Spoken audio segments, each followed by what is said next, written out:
Hier is vir jou 5 maniere wat jy kan gebruik om konstant te oefen. Maak dit maklik vir jouself.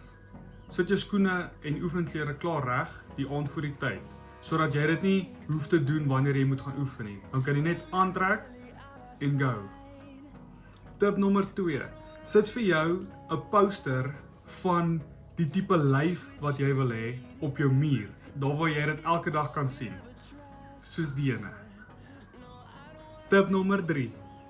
Stel vir jouself 'n doelwit op om te gaan oefen die volgende dag. Tip nommer 4. Weet nie waar om te begin nie? Daar is duisende video's op YouTube wat jy net kan gaan intik, home workout without weights, of home workout, of as jy 'n boxing sak het, dan kan jy intik heavy bag workout. Maar die key is om kry die inligting van hoe om te oefen. Tip nommer 5. Aksie. Jy moet aksie vat elke dag.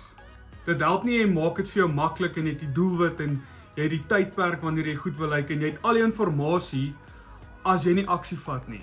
Aksie is die belangrikste. Action. Gotta take action. As jy enige tips het wat jy gebruik om elke dag konstant te oefen, laat my weet in die comment section hieronder.